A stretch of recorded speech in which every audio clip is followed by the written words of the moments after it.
Ok, então a gente vai falar um pouquinho hoje sobre fonte de novas ideias, oportunidades na internet e web tendências.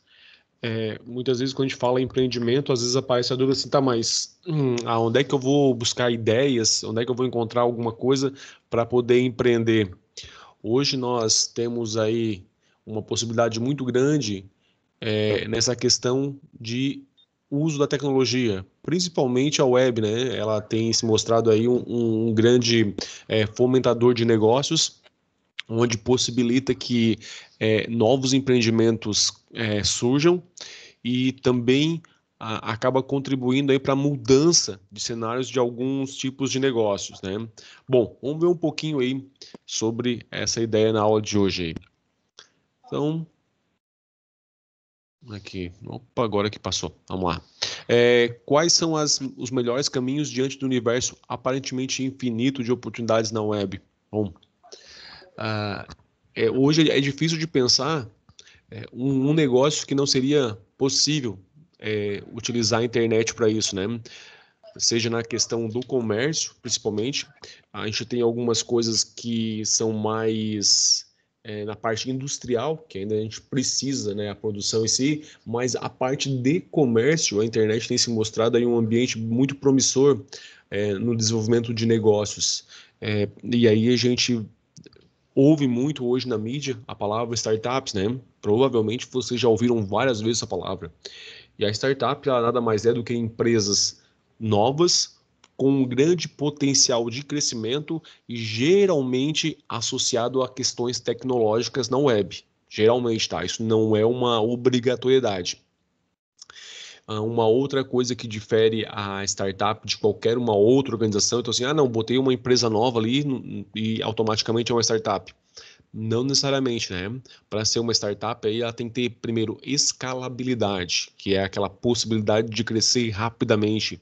E crescer rapidamente sem levar junto, né? E aí é um outro item interessante, sem levar junto a questão dos custos variáveis, que no negócio tradicional não existe como você crescer, aumentar suas vendas, aí, o atendimento a clientes, sem levar junto os custos variáveis. Qual é a lógica dos custos variáveis, né? Já que a área de vocês não é gestão aí, né? Os custos variáveis são aqueles que são associados diretamente ao produto ou ao serviço. Vamos imaginar, então, assim, ó, um serviço hoje de, vamos lá, cabeamento de rede aí de internet que é físico aí, né? É, Quanto mais clientes ele tem, mais cabo ele vai gastar, teoricamente. Então, a mesma coisa com vendas, por exemplo, de telefones, né? De internet, hoje de telefones smartphone. Vamos pegar uma loja tradicional que vende smartphone. Se ela aumentar o número de clientes, automaticamente ela vai ter que aumentar o número de compras de produtos para revender.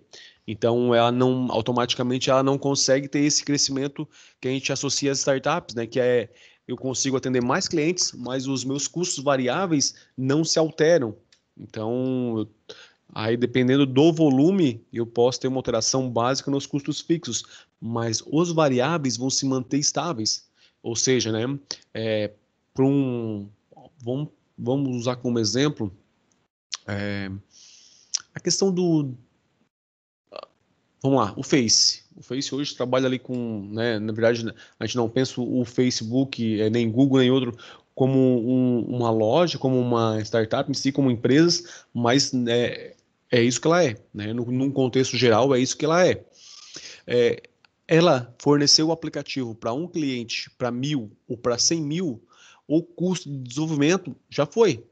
Inicialmente é aquilo ali. Então, qualquer tipo de aplicativo mobile, por exemplo, hoje que se pense em se criar e se desenvolver, é, ela basicamente vai ter essa escalabilidade, né? Que é a possibilidade de, depois que eu tive o custo de desenvolvimento de mobile, por exemplo, de um aplicativo, eu disponibilizar isso para 10 clientes, para 100 clientes ou 100 mil clientes, automaticamente o meu custo de produção, que é o custo variável, né? Então, eu gastei para fazer um aplicativo.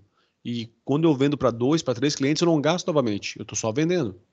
Então, essa escalabilidade, que é conseguir um alcance muito grande, sem trazer junto esse aumento, né, relativo dos custos variáveis. Daí você vai me dizer, professor, mas ele vai precisar talvez de alugar um servidor maior, outras coisas. Ok, há um custo relativo que também aumenta, mas não na proporcionalidade dos custos variáveis. Então, o grande diferencial é justamente nesse ponto, tá, das startups aí. E hoje a gente vê muita startup, daí quando a startup consegue lá um valor de mercado acima de R$ 1 bilhão, ela se torna um unicórnio, né? Então, hoje nós temos algumas startups brasileiras já nesse nível. A gente ouve também falar na questão de fintechs. Fintechs são startups, empresas aí criadas na internet, voltado para a questão financeira. Então são termos novos que vão aparecendo e vão aparecendo justamente nesse ambiente web, né? Que é essa possibilidade de a gente ter transações aí via conexão aí online, né? O futuro está na internet também nas suas mãos, principalmente na área de vocês, né? Vocês têm conhecimento técnico para isso. Talvez precisaria de um auxílio na parte de gestão, talvez na parte de lógica de negócio, mas o conhecimento técnico de desenvolver, vocês têm. Então, há uma possibilidade muito, muito grande de, daqui a alguns anos, vocês serem empreendedores digitais, né? De estar à frente de negócios aí via internet, seja no desenvolvimento de mobile, seja no desenvolvimento de programas em si, mas há uma grande possibilidade. O grande X da questão aqui seria conseguir visualizar possibilidades futuras de aplicação para o conhecimento de vocês. O ideal é que vocês não focassem tanto em ou apenas em ser aí funcionários, mas pensando dentro do conhecimento que vocês estão agregando com a faculdade e até na vida prática de vocês. Um exemplo, eu trabalho hoje na parte de suporte e depois eu consegui talvez um emprego de programador. Vai absorvendo conhecimento e pense como que eu posso aplicar isso para me tornar empreendedor, para necessariamente não precisar mais ser empregado. Não que ser empregado seja uma coisa ruim, não é isso. O meu ponto de colocação do X que eu quero colocar para vocês da questão ali é que vocês podem estar saindo de uma empresa e se tornando uma empresa, né? Então, em vez de vocês ser mão de obra de mercado, vocês vão ser o mercado que absorve essa mão de obra. Dá para pensar, ou deveríamos pensar dessa forma. Aqui alguns exemplos onde a internet avançou já, continua avançando. Então, há espaço para novos modelos de negócios na área ligada a esses serviços, que é turismo. Apesar de o coronavírus ter impactado de forma drástica na questão de turismo, assim que as atividades começarem a se normalizarem ou voltar ao normal, nós vamos ter um crescimento gradativo no retorno desses serviços que foram basicamente estopados aí, né? A gente parou com a turismo. A gente não vê mais grandes empresas aí fazendo essa questão aí ou nesse serviço. Já tem algumas começando a voltar a vender pacotes para o final do ano em diante, mas nesse momento agora a gente não tem, até por essa questão de isolamento aí que a gente está passando, né? Bom, vamos em frente aqui para a gente não ficar muito num item só. Malapronta.com. Esse foi um dos primeiros serviços que eu tenho lembrança, assim, voltado a essa questão do turismo, de explorar isso. Então, professor, mas eu não vou montar uma empresa de turismo. Não, não é isso. A possibilidade que se tem é muito maior do que isso, é muito mais ampla. Então, assim, é olhar para esse segmento turístico e entender o que esse segmento turístico demanda. Quais são os tipos de serviço, o que hoje é a dificuldade da pessoa que quer viajar. Então, o Mala Pronta começou observando um problema de alguém, que é a questão assim, eu quero viajar, mas eu tenho que me preocupar com viagem de avião, com o hotel, com o translado, com uma série de questões.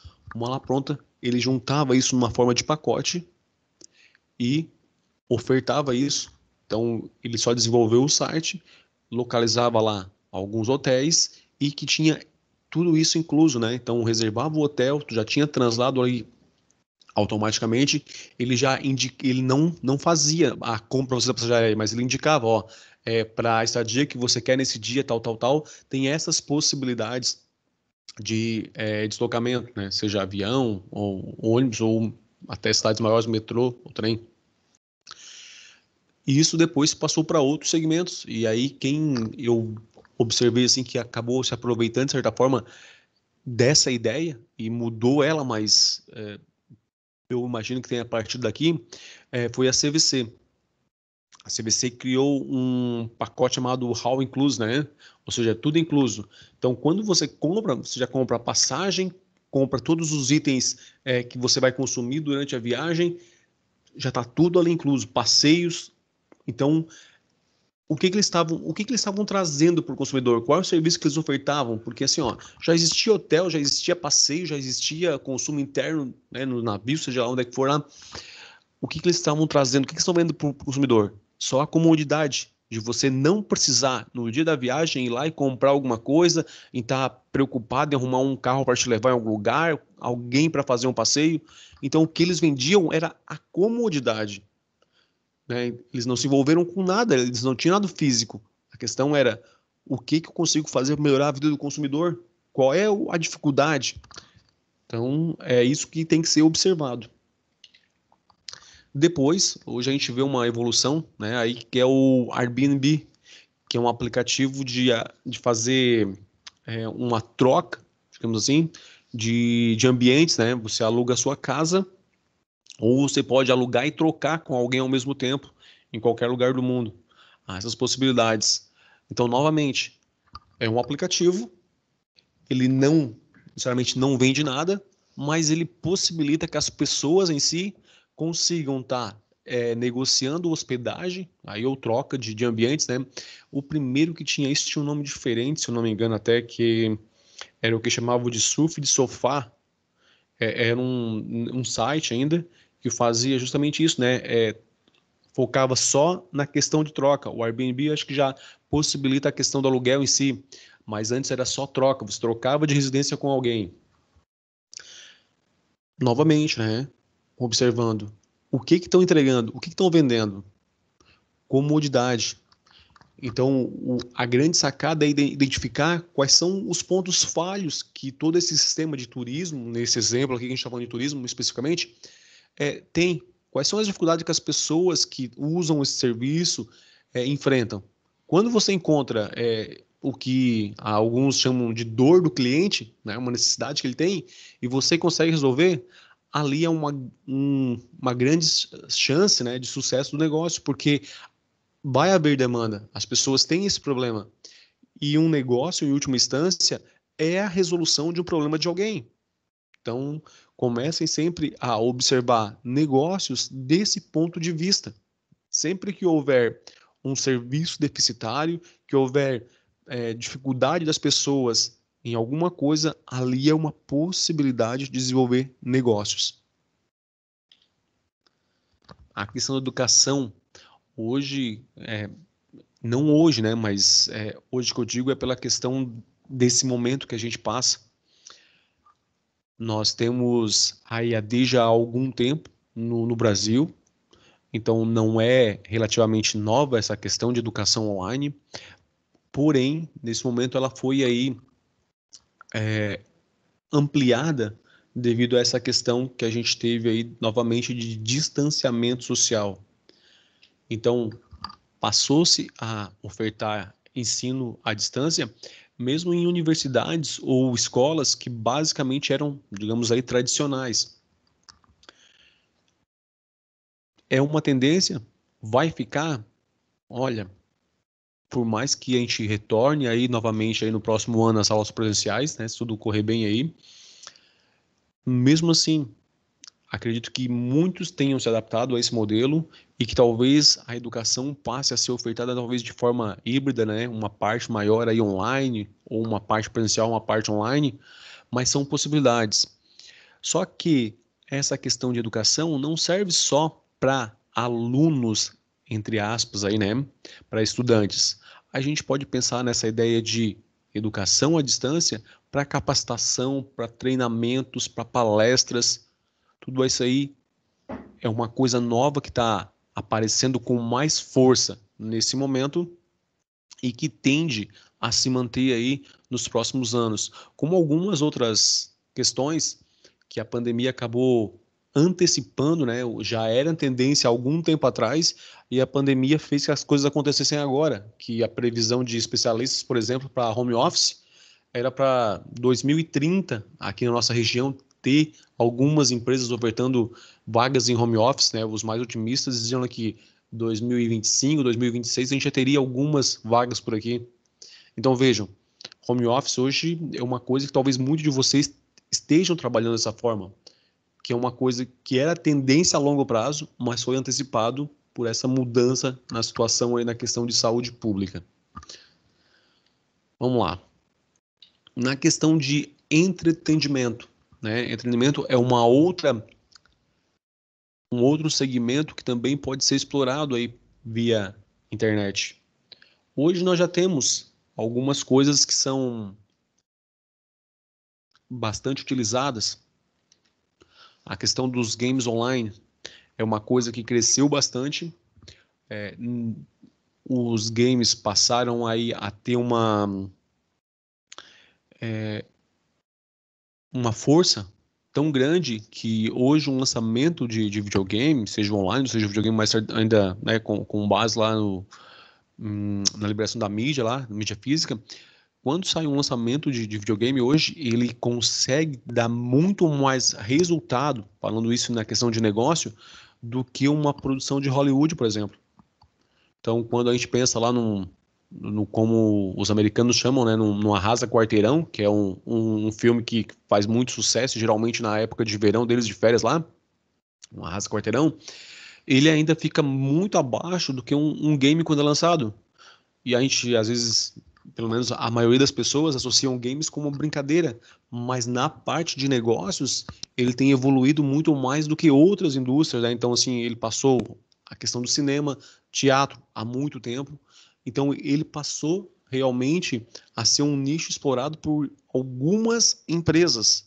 E aí, há muita possibilidade nesse mercado.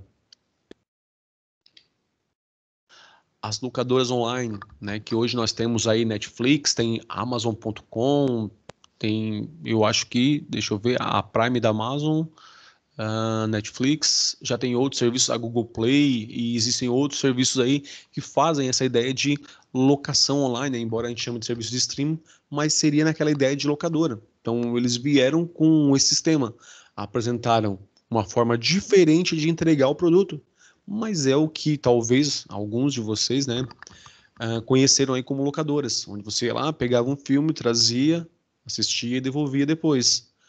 Aqui, eles eliminaram essa parte logística que era um grande transtorno para o usuário final.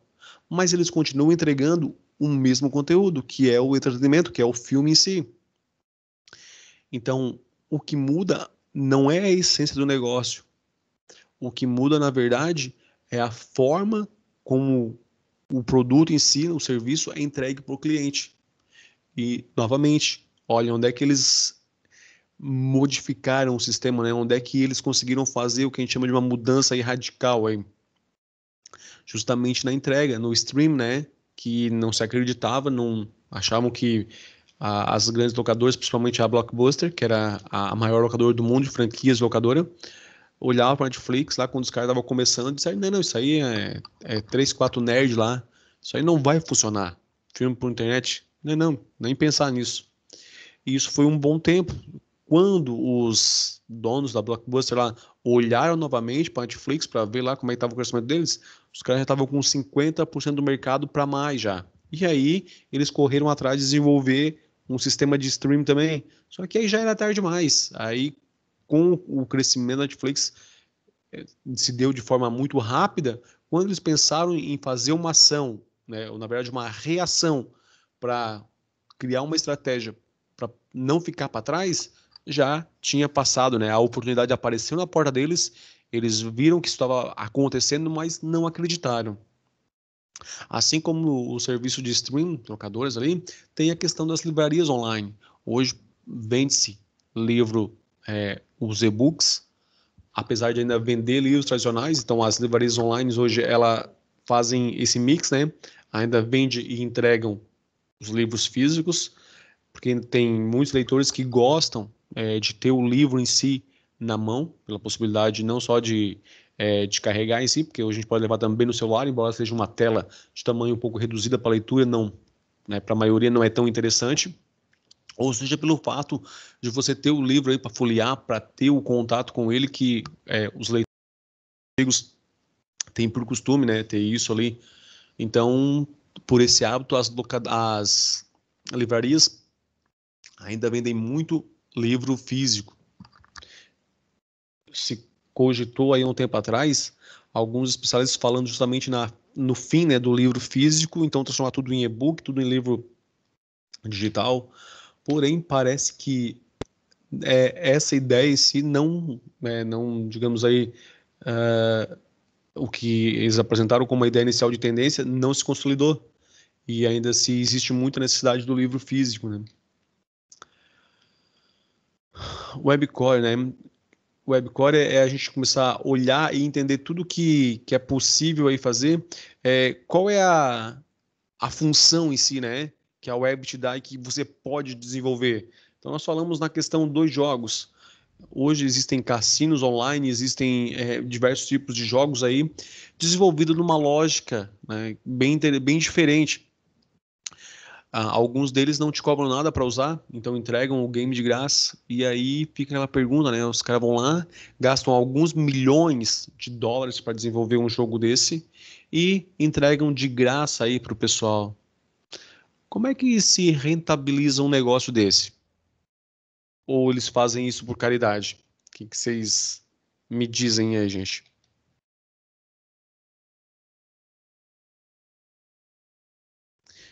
Já pararam para pensar nisso? Né? Como é que se rentabiliza um negócio desse? Eles vão lá, desenvolvem todo o game em si aqui e entregam de graça.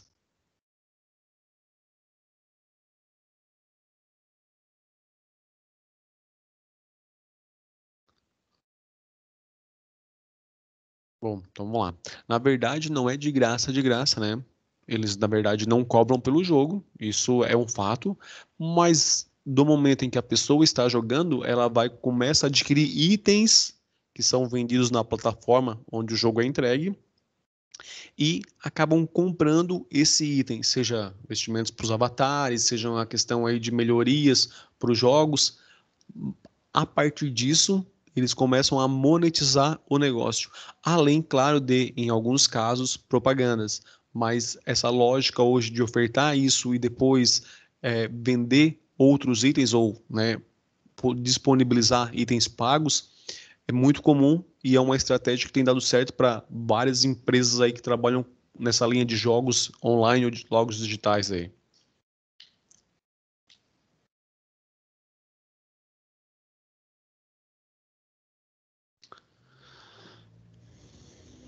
Compras coletivas, né? Aí nós temos alguns alguns empreendimentos voltados a explorar esse segmento de mercado.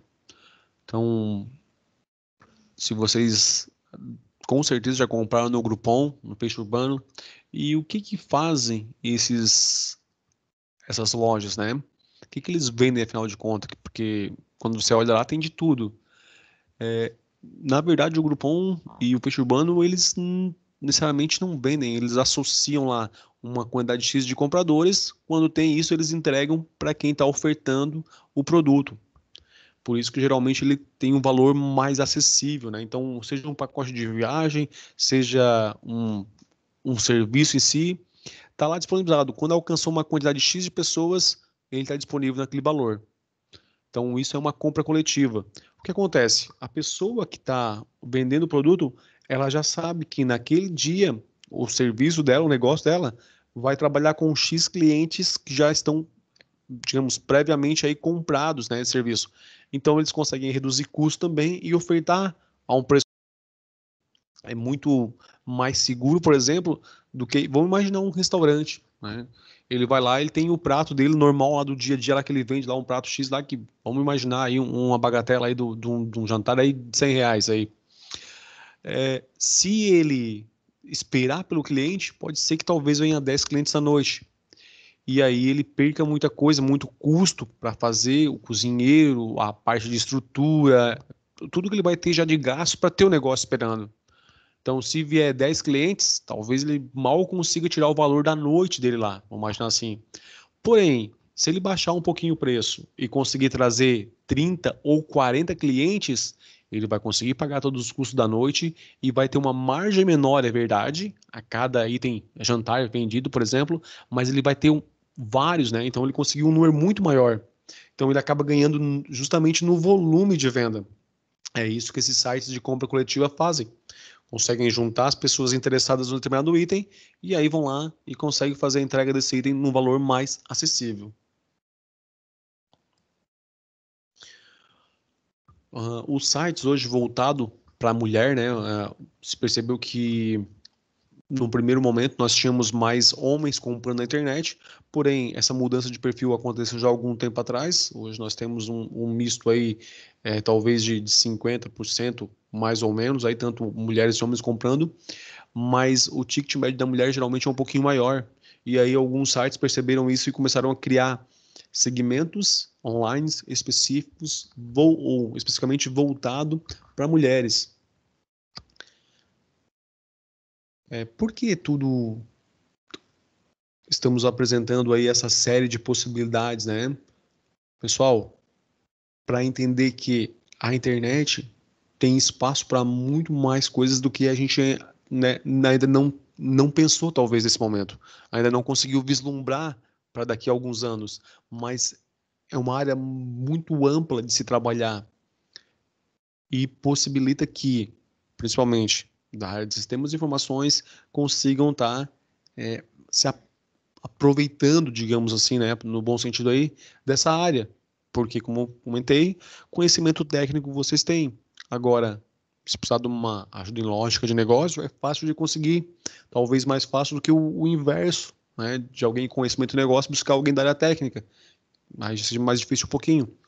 Então, a possibilidade agora vai partir de cada um, de olhar para isso, olhar para esse mercado e estar buscando identificar nichos específicos. Não precisa pegar talvez um mercado como um todo, mas um nicho de pessoas que têm interesse, né, num determinado produto, determinado serviço. E aí ofertar via internet. Suporte para comércio eletrônico. Vocês já pararam para imaginar tudo o que acontece por trás de uma compra eletrônica, quando você vai lá e clica no comprar lá, adiciona no teu carrinho e faz o meio de e escolhe o meio de pagamento e espera o produto chegar? Por trás disso existe uma questão logística, existe uma questão aí é, financeira, pagamentos, né, recebimento, marketing, tudo isso aí acontece por trás da tela e a gente, na maioria das vezes, não se dá conta disso, né? A gente só vê a parte da interface gráfica, né, onde você vai lá, coloca no carrinho e compra, e faz o pagamento, ok? Mas o que acontece depois disso, né? Tem alguém lá que vai transformar esse teu pedido em uma nota fiscal, então precisa um faturamento, vai precisar de alguém que vai empacotar isso, lá, vai lá no depósito, empacota tal item lá, então tem que ser emitido lá um pedido interno, né, para a separação desse item. Depois precisa que alguém leve isso, transporte esse produto, geralmente uma transportadora ou quando é o correio também, né, é possível também, para depois chegar na sua casa, ter a conferência do ok e finalizar a venda. E eu ainda nem falei da questão do pagamento, né? Então, hoje, uma das grandes dificuldades das empresas é justamente esse controle financeiro do boleto, tanto que, deixa eu lembrar aqui qual é a empresa, a Votorantim, na verdade a Votoran, né? Que é dona da Votorantim, a Votoran, ela acabou criando um edital de chamada inovação aberta. Inovação aberta é quando a empresa tem um problema em si e ela abre isso para possibilidades de solução externa. O que era a dificuldade deles? Estava ligado justamente à questão da emissão de boletos. Era emitido um volume muito grande de boletos, alguns não chegavam ao destinatário, né, mesmo por e-mail em si, talvez até chegasse, mas a pessoa ainda consegue usar aquela lógica que, não recebi, não veio no meu e-mail, talvez caiu no lixo eletrônico em si. E de uma vez que aconteceu isso, eles vão ter que ir lá cancelar esses boletos, né, ou no máximo, quando é possível, alterar a data, mas quem trabalha na parte financeira ou conhece aí, sabe que o boleto é cancelado e é gerado um novo. E isso é um custo financeiro que a empresa tem. Então, a Votorantim acabou abrindo para que pessoas apresentassem ideias para resolver esse problema da emissão de boleto. E ela colocou lá quais eram as regras que valia para isso, né? Poderia ser, não precisava ser a empresa, tá? Pode ser qualquer pessoa. Então não precisava ter uma empresa constituída para participar. Não tinha nenhum custo de entrada para participar do edital. O que eles queriam era pelo menos a ideia formatada. Então, se você apresentasse uma ideia que realmente desse conta de resolver o problema, eles ajudavam você a desenvolver uma equipe, né, uma outra empresa à parte aí, para desenvolver o produto para eles, compravam parte dessa sua empresa, então ali, e iam explorar esse mercado, que provavelmente esse problema também aconteça para outras organizações. É um problema comum. E claro que daí ele apresentava lá o que ele queria, né? Algo tão seguro quanto o boleto, mas com uma facilidade maior na, de funcionalidades. Porque o boleto, ele, vamos analisar, ainda é meio burocrático, né? Tem toda aquela questão do papel em si, tem que dar baixa, daí o banco vai conferir, tu tem o extrato no outro dia, faz o retorno bancário da remessa, confere para ir lá baixar.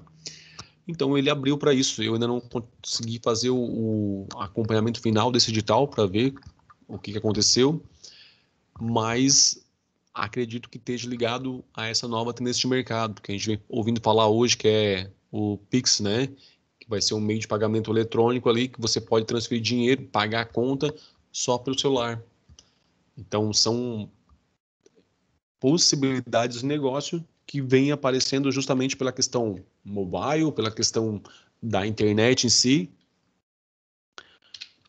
e muitos outros devem aparecer em breve.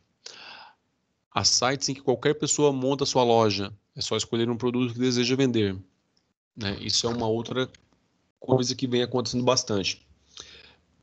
Geralmente lojas pequenas, de pequeno porte aí, que não teriam possibilidade de pagar por um e-commerce, para alguém desenvolver uma plataforma de comércio eletrônico para ela, tem a possibilidade hoje de escolher uma loja pronta já. Vai lá, coloca o logotipo dela, cadastra os produtos que ela tem, e a plataforma fica responsável por toda a parte já de gerar, fazer a transação, a ligação entre banco e empresa, as formas de pagamento, habilitar cartão de crédito, que acredito que vocês saibam o transtorno que é para fazer isso.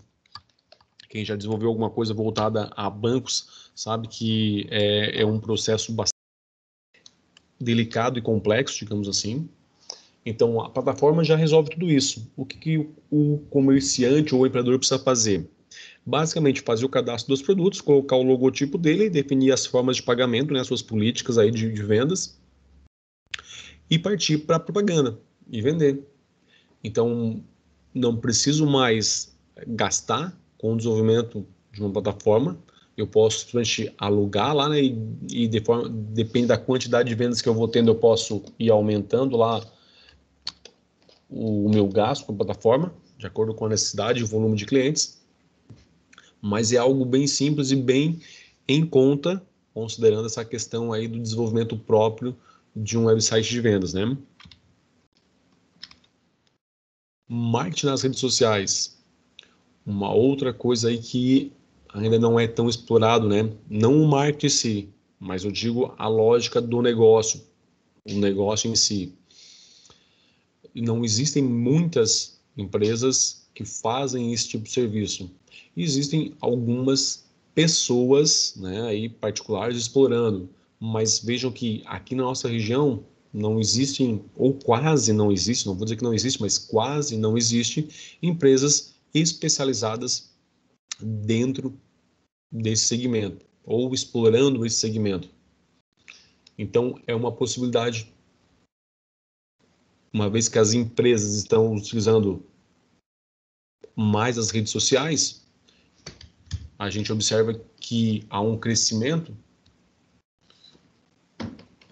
dentro dessa visão de ter a marca exposta na internet, mas indo além um pouquinho disso, né? da interação com o cliente nessas redes sociais. Então, a possibilidade de gerenciar todo o conteúdo, e aí, claro, vai precisar, além do conhecimento de fazer isso, digamos aí, o entendimento do uso das redes sociais para isso, também a questão do em marketing, que é uma área aí de gestão. Hoje, não dá para a gente esquecer o quanto é importante ter o seu produto ou a sua marca nas redes sociais. Eles conseguem ter um impulsionamento muito grande e conseguem trazer um engajamento, né, de pessoas aí, tanto, digamos, para o lado positivo quanto negativo também, né? Hoje grandes empresas estão sofrendo com essa questão dos haters, né, que é aquelas pessoas falando mal da marca em si nas redes sociais aí e criticando. Então, a gente também precisa entender que há dois lados de uma moeda.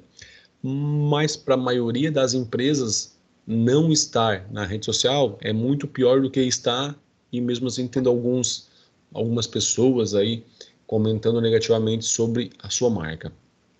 Um outro item, hoje uma das grandes dificuldades, e quando eu falo dificuldade é basicamente uma oportunidade de negócio, a questão é compreender como fazer isso.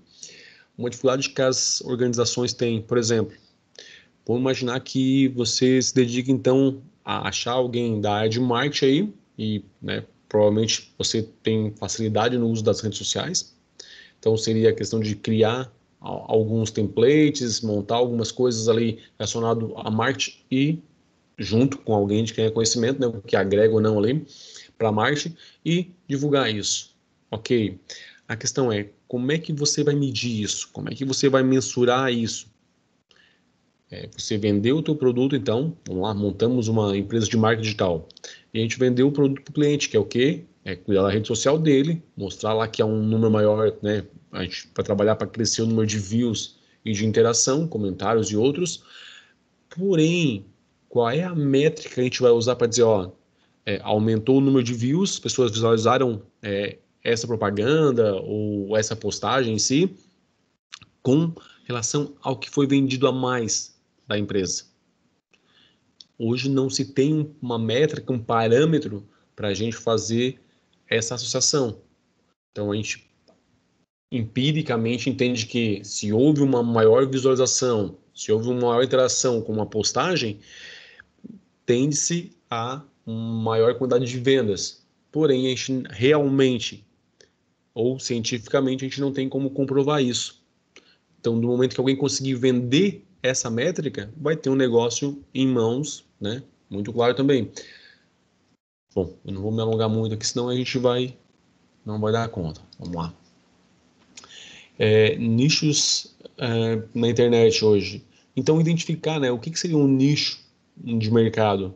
Um nicho de mercado é uma quantidade X de pessoas que têm interesse num determinado produto, que vão demandar um determinado serviço. Isso é um nicho. Você não vai pegar todo o mercado. Um exemplo que dá para a gente citar e talvez seja fácil de vocês acompanhar é o que a gente teve, por exemplo, da Nintendo, né?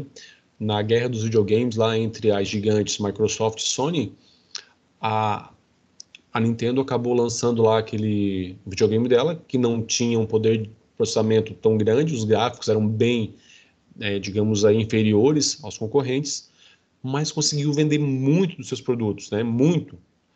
Mesmo esse mercado tão concorrido com essas gigantes aí, a Nintendo conseguiu lançar um produto lá e ganhar mercado com isso. Por quê? Porque o mercado dela era diferenciado, era um nicho mercado. Ela criou um console de videogame voltado à movimentação das pessoas. Então, o gráfico não era tão bom assim, né? A interface não era tão interessante, mas a forma de movimentar, digamos, de controle do jogo, era feito pelos gestos, né? Então, movimentação, feito uma câmera voltada para o usuário, onde ele ficava em pé lá. O jogo mais clássico deles, que se eu não estou enganado, é aquele de esportes, né?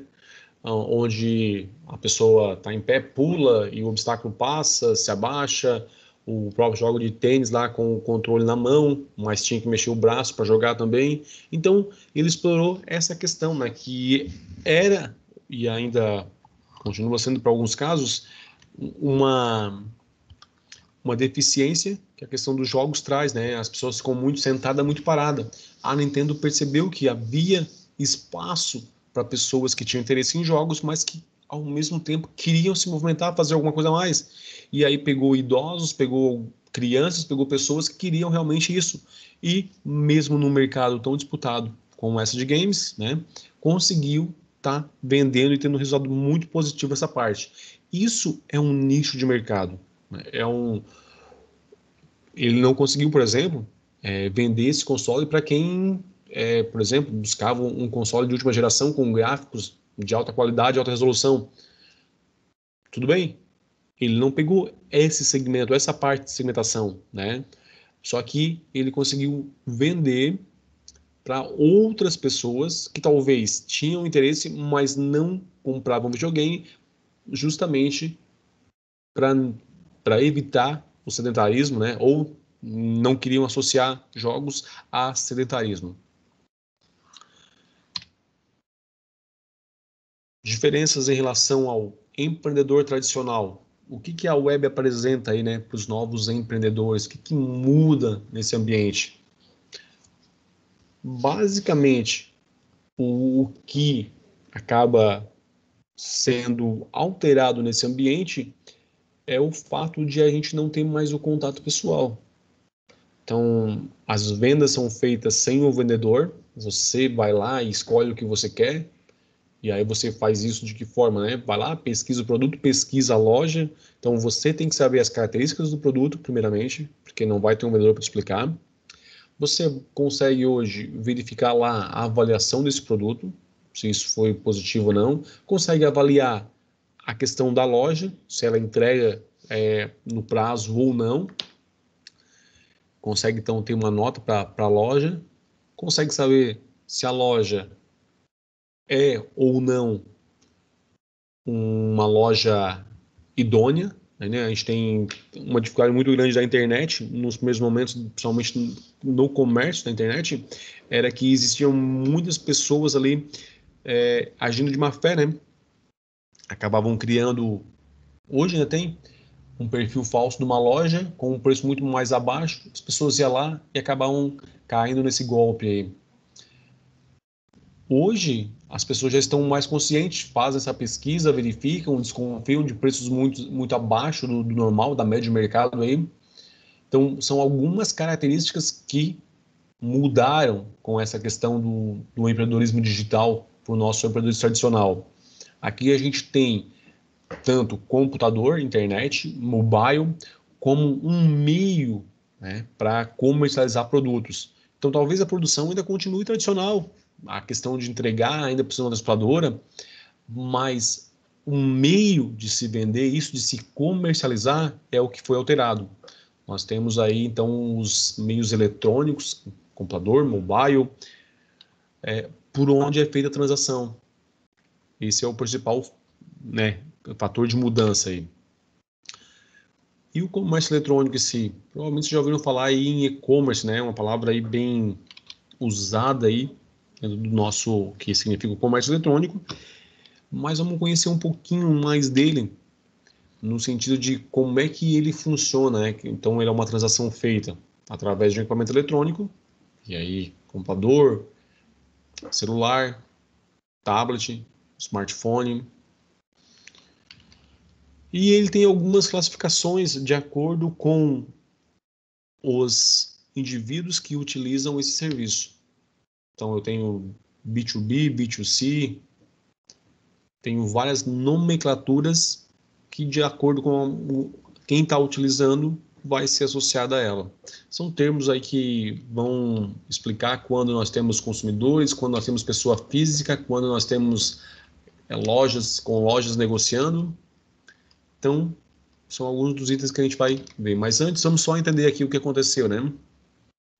Nos anos 70, o primeiro insight, aí, o primeiro embrião do comércio eletrônico surgiu com o fax, onde se passavam pedidos via fax.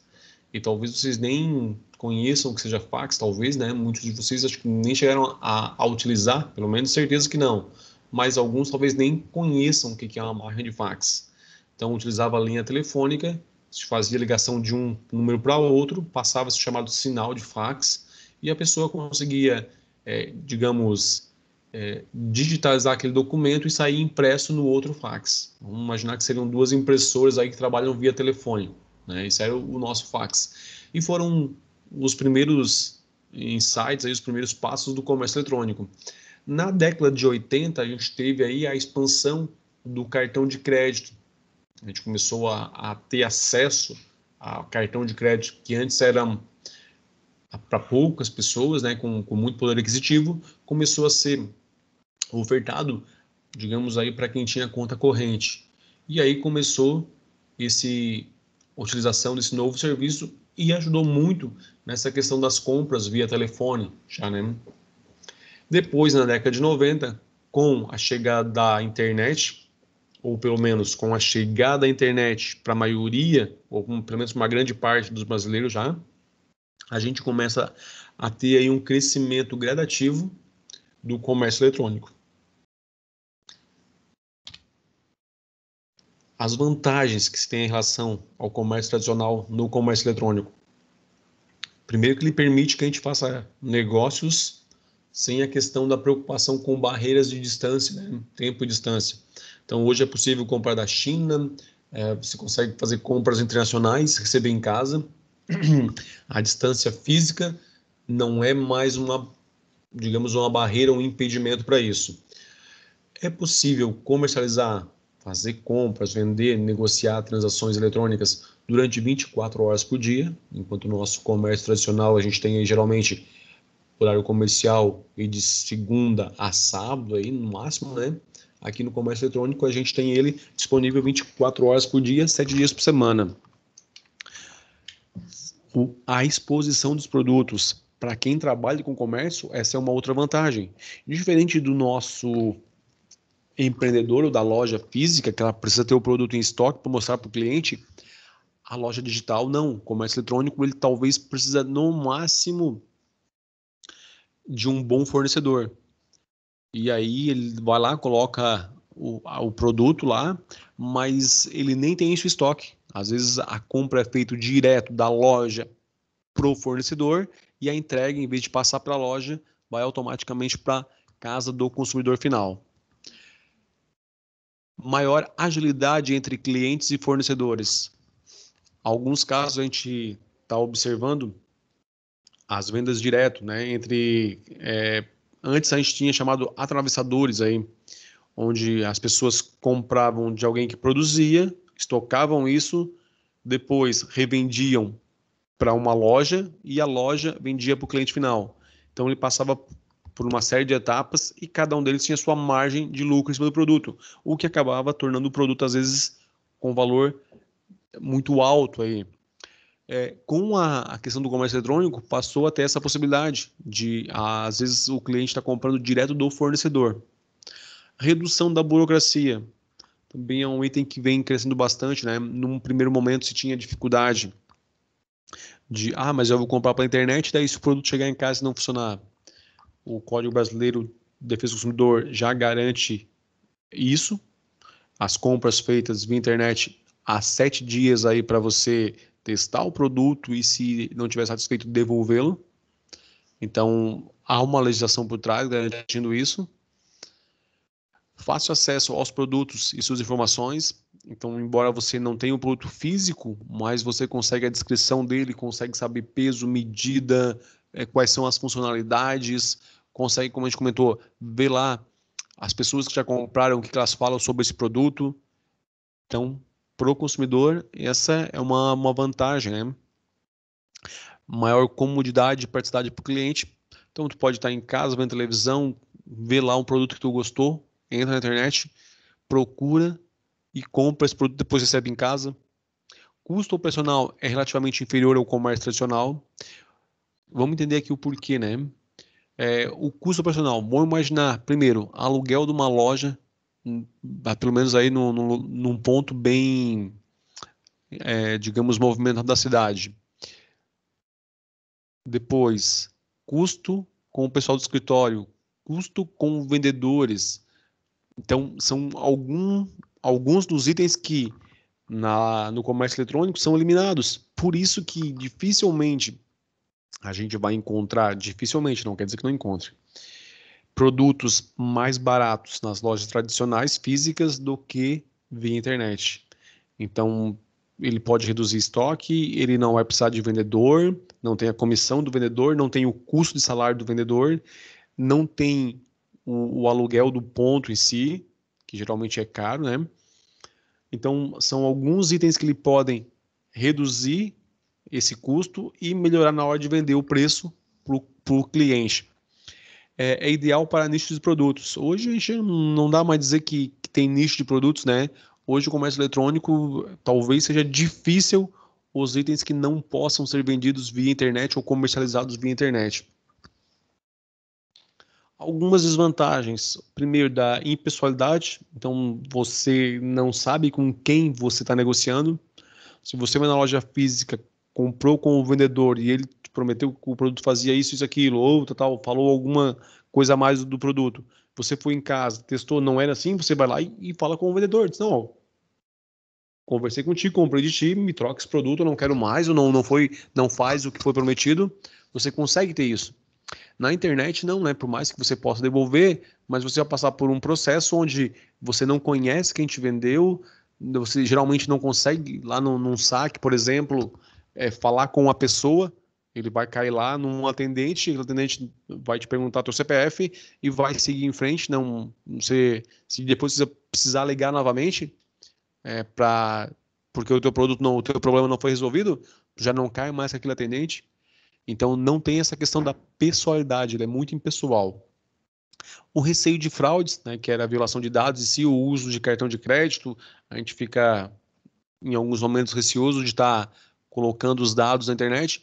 Hoje a tecnologia vem ajudando, a gente já consegue criar cartão virtual, a gente já consegue estar verificando também a questão da própria idoneidade da loja.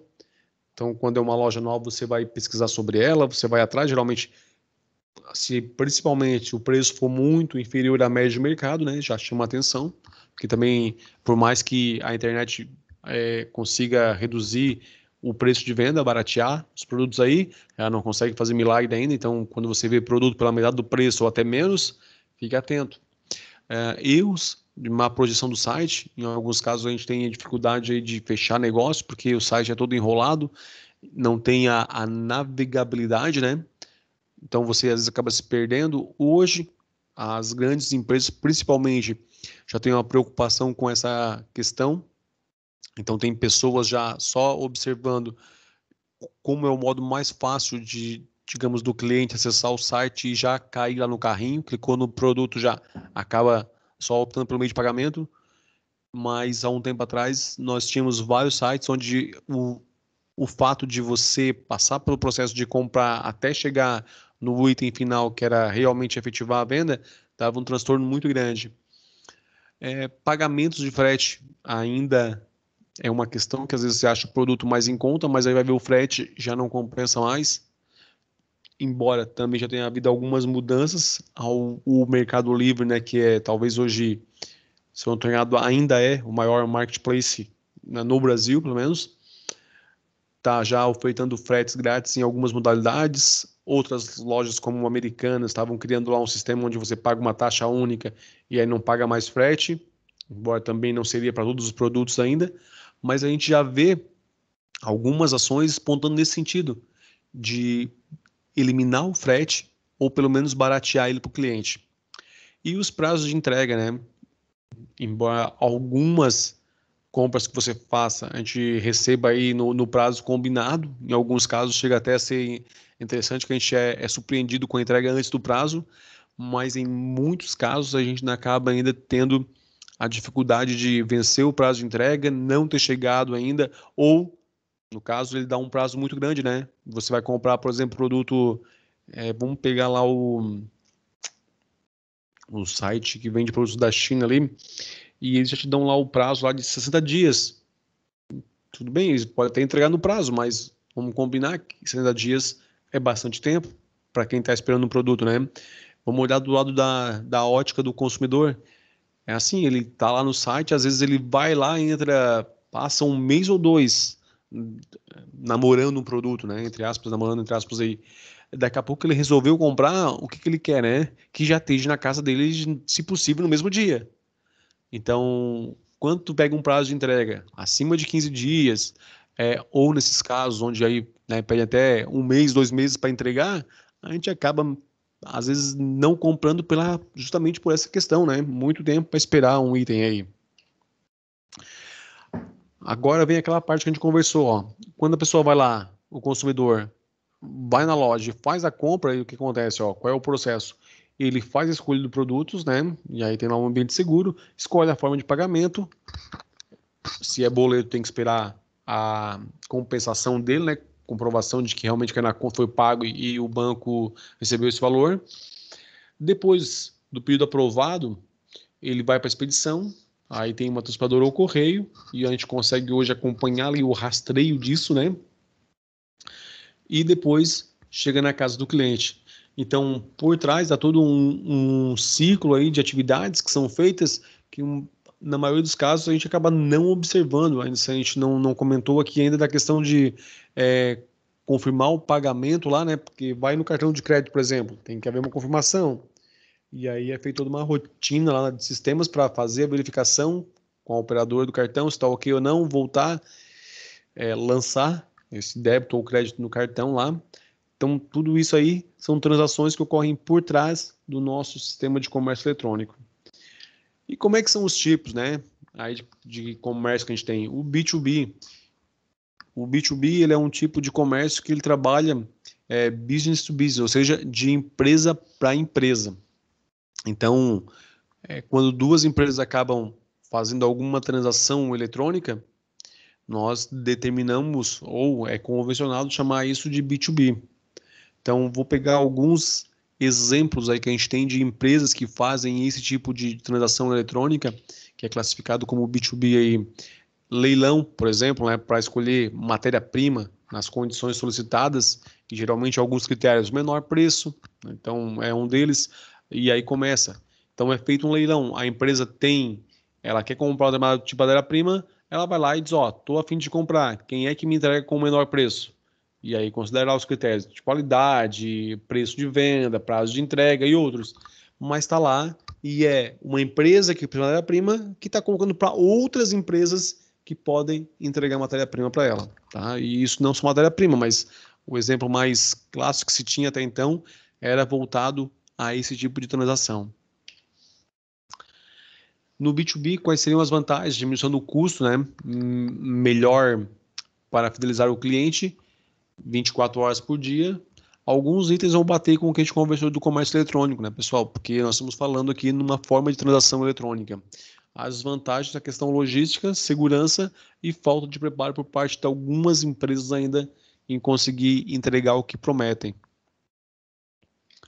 O B2C, Business to Consumer, ou seja, é o nosso comércio eletrônico tradicional aí de empresa para cliente. Então, são lojas que ofertam produtos para, digamos, pessoas físicas, né? Vamos usar esse termo aí, mas são lojas que estão ofertando isso e quem vai comprar são pessoas aí e não outras empresas. Aí nós temos o B2C.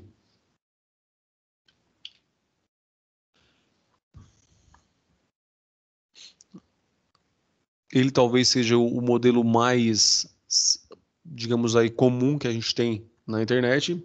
E lojas como Americanas, Submarino, são as lojas aí que mais fazem, que tem maior representatividade nessa categoria aí de B2C. Tá? Embora esteja havendo uma modificação um pouquinho aí na questão de que hoje até essas lojas B2C estão mudando o processo, mas não vamos nem entrar nesse âmbito aí, tá?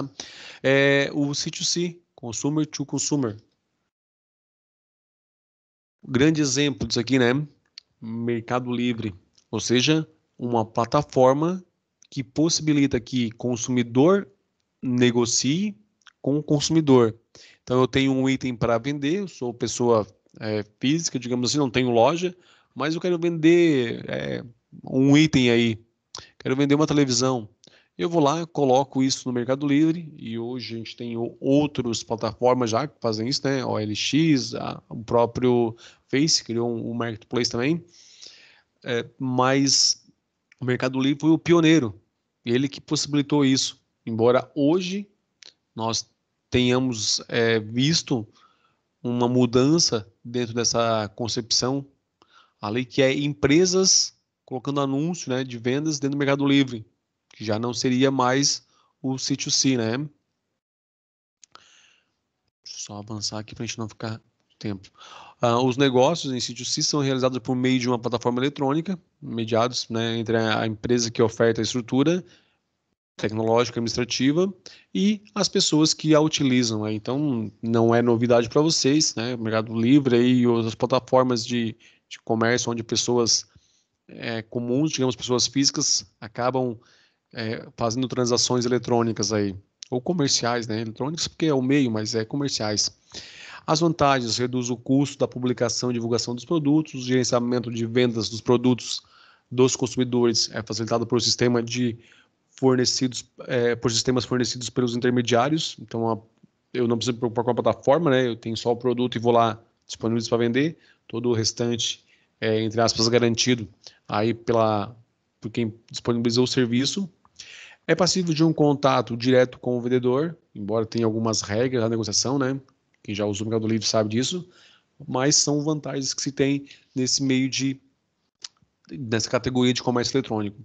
As vantagens é a questão de que são pessoas, e aí você está, em alguns momentos, digamos aí, sem o aval jurídico, né, legal para isso. O Código do Consumidor lá não fala de consumidor para consumidor. Por exemplo, você comprou um item que não era o especificado, né, ou comprou e o item não funcionava, você não vai conseguir entrar lá no Procon para reclamar, você não vai conseguir ter alguém que te dê suporte para isso. Embora as plataformas que disponibilizam esse serviço estejam criando controles e formas para tentar amenizar a situação, ainda acontece. Então, aí é porque nós estamos falando de pessoas, né? E isso pode acontecer em qualquer lugar. Aí a internet acabou só dando maior vazão e fluxo a esse tipo de acontecimento, que às vezes você vai comprar, vamos pegar um carro, por exemplo, né? E o cara vai lá, tu olha o carro, faz tudo ok, depois tu comprou, o carro deu problema. E agora? Como é que faz? Se é numa loja, você vai lá e diz, não, tô comprando aqui contigo, tem garantia assim, assim, senão eu vou no Procon. Já de uma pessoa física para outra, a gente não tem esse embasamento aí, né, na questão aí de segurança, digamos assim. Existe uma infinidade de outras categorias, né, ou tipos de comércio eletrônicos, que seria o B2E, onde a gente tem ali, de um lado, as empresas e de um outro, uma prestação de serviços, uma relação de empresa e empregado, digamos assim, onde há prestação de serviço, onde há capacitação, onde há todo o conteúdo que é colocado à disposição das pessoas que estão na empresa. Então, o material que está na extranet da empresa para fazer lá como é que a gente chama quando tem o primeiro momento na empresa, a integração, para fazer o primeiro contato, está disponibilizado. É um formato desse comércio eletrônico. Quando a empresa disponibiliza outros produtos que podem ser adquiridos por consumidores, e consumidores, nesse caso, pessoas que trabalham na empresa, né, que estão lá, se encaixam dentro desta categorização aí. Quando nós temos o C2B, né, que é a inversão, agora antes nós tínhamos o B2C, que era de empresas para pessoas, agora nós temos de consumidores para empresas. Então, aqui é quando algumas empresas utilizam serviços ou produtos, e o mais comum geralmente é serviços, por isso a questão de ele também aparecer aí, voltado a entregar para as empresas, para revender, para simplesmente suprir uma necessidade dela. O que muda aqui, né? É uma transação normal, só que nós temos isso feito via internet, aí, via online, mas a lógica de negócio é a mesma. Nós temos aí pessoas ofertando produtos ou serviços para empresas. O G2G, que é quando o governo em si se utiliza da internet para fazer aí transações eletrônicas entre as diferentes esferas que compõem nossa nação, né, o nosso país em si. Nós temos aí a questão municipal, estadual e federal, são três esferas diferentes e é necessário que haja repasse de recursos financeiros, geralmente, né? E compras de produtos, tudo isso aí é feito via sistema eletrônico no governo. Então aí nós temos o G2G. O B2G é voltado quando pessoas acabam de alguma forma negociando com o governo, né? Então atendendo uma licitação, entregando produtos. Hoje nós temos, vamos pegar a esfera mais básica aí que é municipal. Nós tínhamos aí pessoas, digamos aí comuns, né? Ou que produziam produtos orgânicos, por exemplo, que não tem uma empresa formalizada, mas que vendiam aí produtos orgânicos para as escolas municipais. E essa ação, a forma de pagamento, a negociação em si, o fechamento do negócio era feito pelo sistema eletrônico.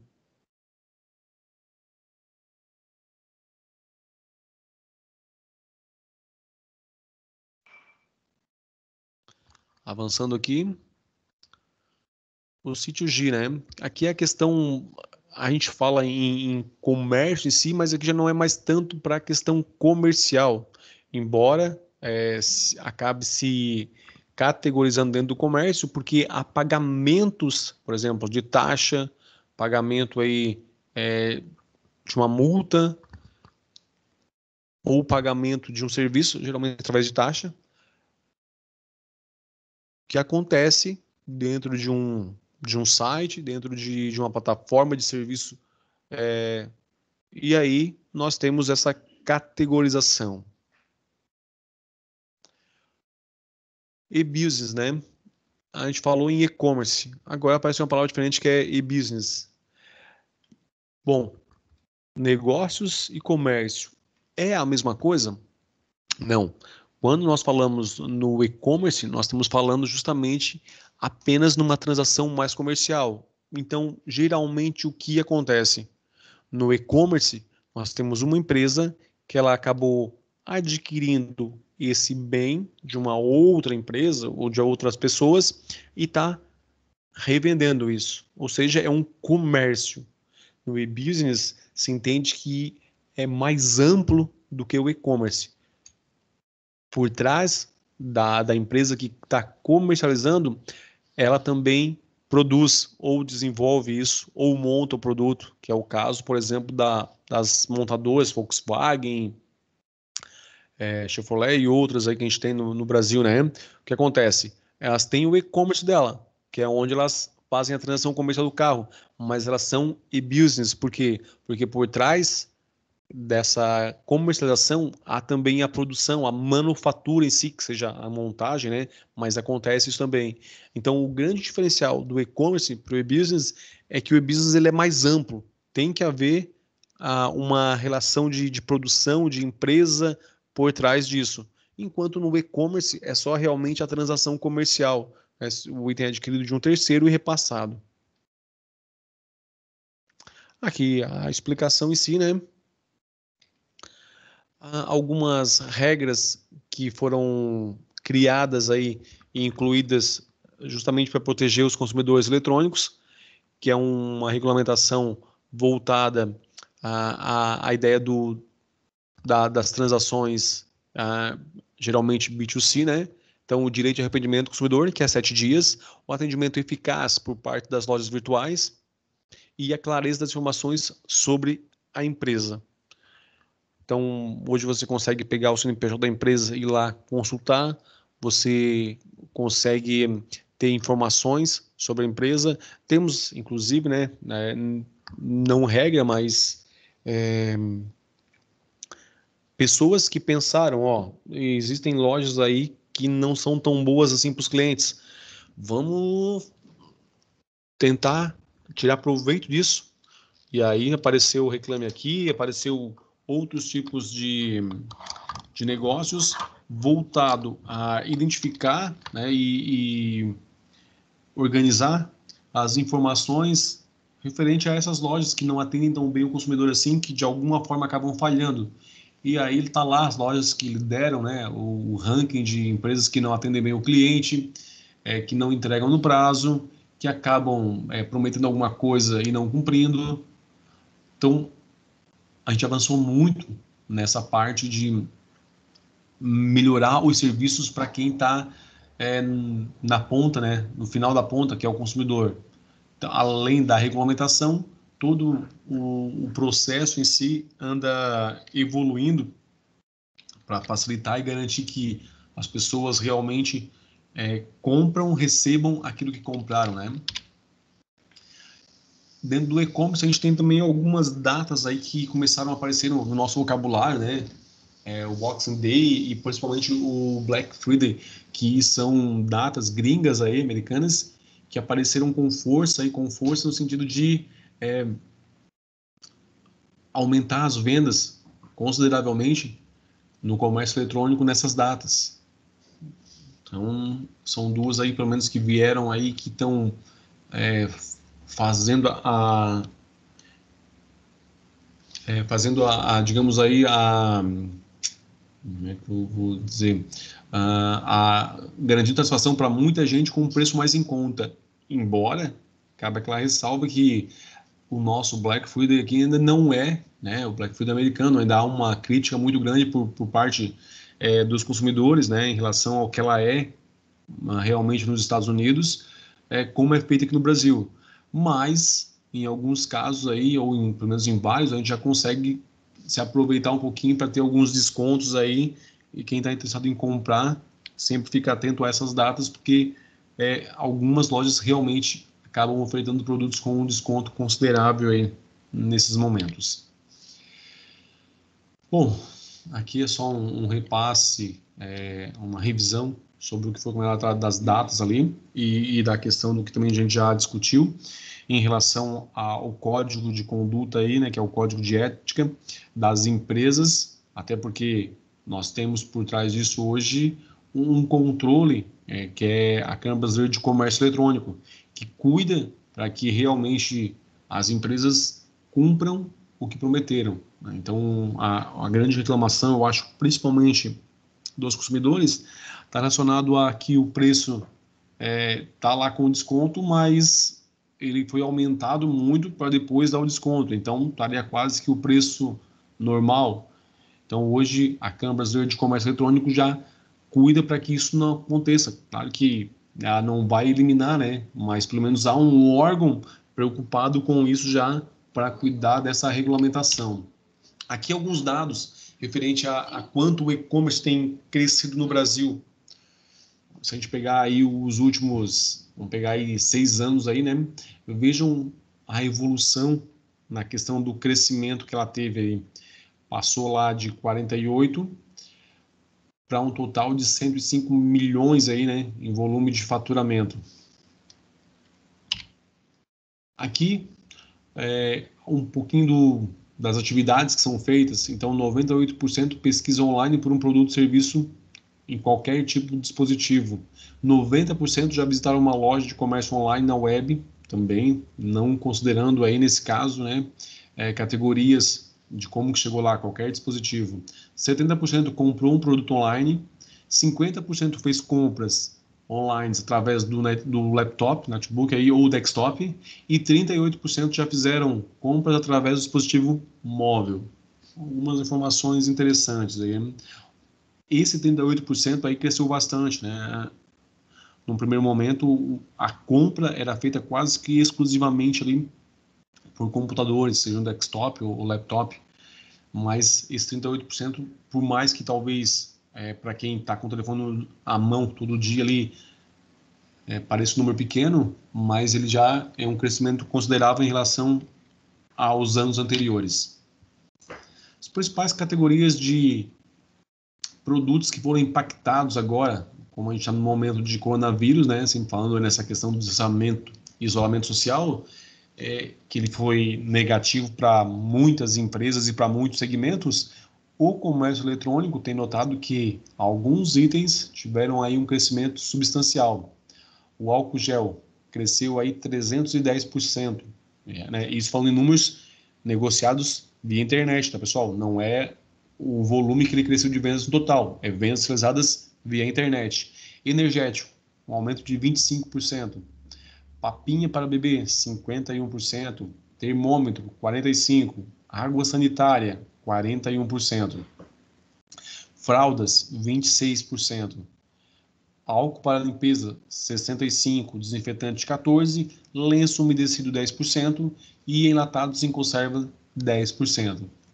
Então, apesar de que nós tivemos uma questão econômica aí impactada para muitas empresas pelo coronavírus, e justamente por essa questão de distanciamento, isolamento social, para alguns segmentos, e o e-commerce foi um deles, né?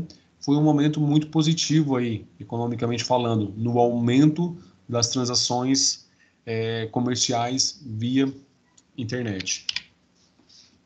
Aqui um pouquinho do perfil de quem compra na internet. Olha lá, 51 milhões de brasileiros fazem compra online. 8,9 milhões de consumidores fizeram sua primeira compra em 2013. Eles representam 86% da população ativa na internet brasileira, os nossos consumidores aí. O gasto médio de compra, 359,49. E dos 63% dos e-consumidores, né, tem preferência por compras parceladas.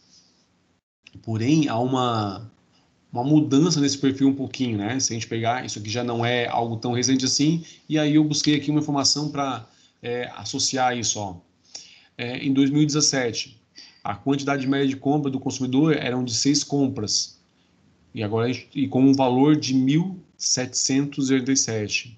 Em 2018, o valor passa para 1.914 e a quantidade de compra aumenta para 7.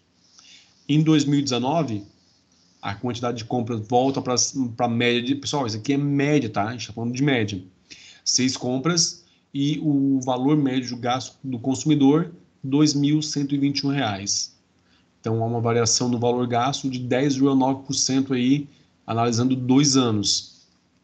E um pouquinho de dados ainda mais recentes, já com alguma projeção aqui, que é as estatísticas voltadas à questão dos compradores, né, dos nossos e-consumidores aí. Então, vejam, em 2019 nós tivemos 1,92 bilhões de pessoas aí que, de alguma forma, fizeram uma transação eletrônica aí, de comércio eletrônico. Para 2021, olha o aumento, 2,14 bilhões, bem significativo. E também a questão das receitas geradas pelas vendas online, né? Então, aqui a gente está considerando o mundo como um todo, mas vejam que é um valor bem alto. Ele passa de 2017 de 2,3 trilhões de dólares, isso, para agora 4,5 trilhões em 2021. É claro que isso é uma expectativa, uma previsão, tá, pessoal? Falando um pouquinho que a gente já comentou do Marketplace, né, que acabaram aumentando a participação deles como varejistas. Então, vejam que a fatia de Marketplace referente ao comércio eletrônico é de 78%, quando utiliza a ideia de Marketplace. Acredito que a maioria conheça aí Marketplace, né, que é aquela forma onde a loja disponibiliza produtos de outras lojas, vamos usar outras lojas para revender. Então, hoje é possível, se você tem um produto, por exemplo, você entrar em contato com Americanas e vender o teu produto por lá. Então, isso é um marketplace. E esse tipo de comércio eletrônico, né, tem crescido bastante aí e apresentado aí 78% do market share em relação às vendas totais. Ainda sobre quem compra na internet, né, a idade média aí varia de 25 a mais de 50 anos, aqui ele só fez o percentual, 67% tem de 25 a 49, 9% tem até 24 anos e 24% acima de 50. O sexo, 55 feminino, 45 masculino. As regiões que mais compram, nós temos aí a região sudeste, que também é a região que tem, né, o maior número de pessoas, se a gente for olhar essa questão aí demográfica. Depois nós temos aí o sul e o nordeste, o centro-oeste e por último o norte lá com 3%. A escolaridade de quem compra na internet, 46% tem o ensino fundamental e médio, 42% tem o curso superior completo ou incompleto e 12% tem pós-graduação. O que faz comprar? 16% confiança na loja, preço, 16% também, frete 14%, frete grátis, e 13% prazo de entrega. E o que ele costuma colocar na sacola de compra? O que ele compra? Modas e acessórios, 13%, eletrodomésticos, 12,3%, saúde e beleza, 12,2%, livros e assinaturas, 8,9% e informática, 9%. Então, essa é uma visão geral aí do nosso e-commerce, tanto na questão do perfil do e-consumidor, quanto dos itens associados a ele, com uma visão geral do Brasil em si. Comentamos também aí sobre os tipos de categorias que a gente tem dentro do e-commerce e das possibilidades que se existe na ideia de desenvolver um negócio pensado hoje para a internet. Pessoal, encerramos aqui o conteúdo. Perguntas, dúvidas aí? Como é que estamos? Por mim, não. Tudo certo, gente?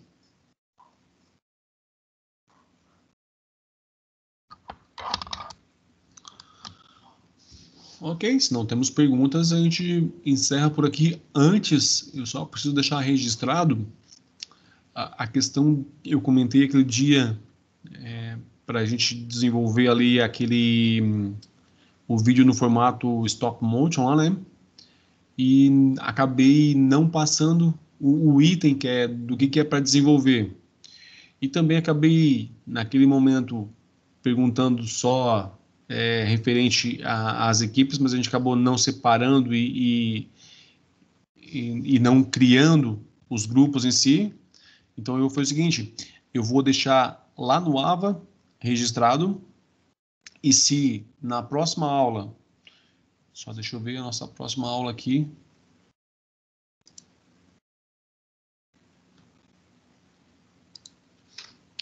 nossa próxima aula dia 23, mas daí já fica apertado, né? Tá, não, mas aí eu deixo como prazo mais na frente lá.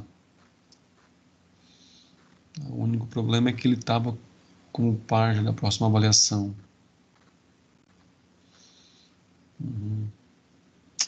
Tá. Vamos ver como é que a gente pode estar procedendo à separação das equipes. Como foi comentado aquele dia, eu não gostaria de fazer a separação, de definir isso, até porque por uma questão de afinidade de vocês, já quem trabalha em equipe aí talvez fique mais fácil.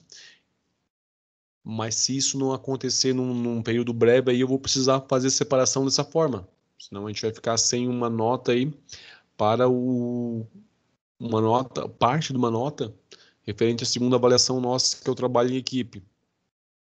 Então eu vou fazer o seguinte, eu vou fazer a postagem lá no AVA do trabalho em si, e aí de acordo a que for acontecendo a divisão dos grupos, me avisem e eu vou atualizando lá a página para a gente ter isso. Ok, pessoal? Certo.